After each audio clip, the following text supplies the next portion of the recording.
business. Let's go. We got that Coca-Cola bottle shake, shake, shake. We got that sugar, do you wanna taste, taste, taste? 오늘은 반성문 잘 쓰는 방법, 요령에 대해서 알아보도록 하겠습니다. 반성문을 잘 쓰고 안 쓰고에 따라 아마 천당이냐 지옥으로 가느냐 그런 기분일 겁니다. 반성문을 안 써보신 분들은 모르겠지만 범죄를 저지르고 난 다음에 내가 형을 받고자 하는 데서 과연 내가 형을 받을 수 있을까 없을까는 반성문을 과연 제출하느냐 제출하지 않느냐 거기서 결정된다고 보시면 됩니다.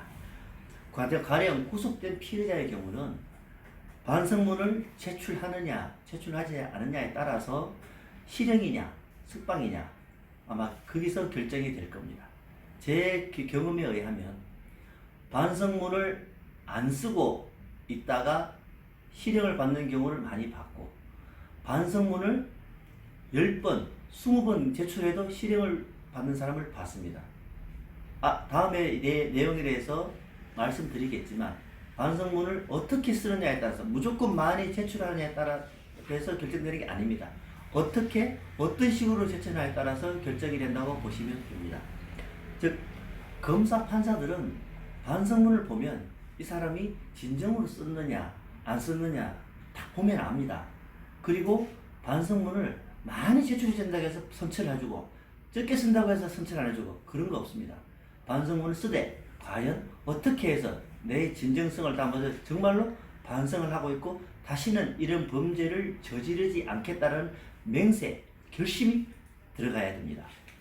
반성문은 과연 몇 장 정도, 몇 번을 제출해야 돼서 알아보도록 하겠습니다. 반성문은 보통은 2번에서 3번 정도 쓰시면 되는데 타이밍이 있습니다. 첫 번째는 경찰 조사 후에 검사에게 검찰에 송치 단계 전에 한 번 쓰시고 그 다음에 검찰에서 법원으로 넘어갔을 때 한 번 쓰시고 선고 전에 한 번 쓰시고 보통은 2회에서 3회 정도 쓰는 것이 가장 적당합니다. 그리고 반성문을 몇 장 정도 쓰느냐인데 많이 쓴다고 해서 되는 건 아닙니다. 반성문을 쓰되 A4지 용지로 1장에서 1장 반 정도 내지 2장 정도 적당히 쓰셔서 제출하시면 됩니다. 그러면 반성문을 쓰는데 어떤 내용이 들어가야 되느냐에 대해서 알아보도록 하겠습니다. 반성문은 말 그대로 반성입니다. 본인이 깊이 반성하고 있다는 내용이 들어가야 됩니다. 결국 뭐냐?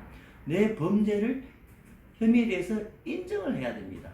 인정을 하지 않는 상태에서 반성문은 반성이라고 볼 수 없습니다. 즉 혐의에 대해서 억울하다든지 아니면은 다른 내용이 포함되어 있어서 그걸 다시 살펴봐달라든지 그런 내용이 들어가면 안 됩니다. 반성은 즉 말하는 모든 혐의를 인정하고 다시는 그 범죄를 저지르지 않겠다라는 맹세가 반드시 들어가야 됩니다. 두 번째는 반성에 대한 진정성입니다. 즉 반성문을 어디서 내가 잘 모르겠으니까 어디서 떠도는 내 컴퓨터에 검색을 해서 그 반성문을 대신 쓴다든지 아니면은 떼필하다든지 하면 안 됩니다. 반성문은 본인이 직접 써서 자필로 제출하는 게 가장 좋습니다. 세 번째는 그 범죄를 저지르게 된 불가피한 상황, 가장 급한 상황, 불가피한 상황이 나타나야 됩니다. 그래서 이 반성문은 요 세 가지를 깊이 잘 쓰셔서 1장에서 2장 사이로 적으셔서 제출하시면 됩니다. 오늘은 반성문에 대해서 알아봤는데 다음 영상은 이보다 조금 더 자세한 내용으로 해서 촬영을 해서 여러분들한테 보여드리도록 하겠습니다. 감사합니다.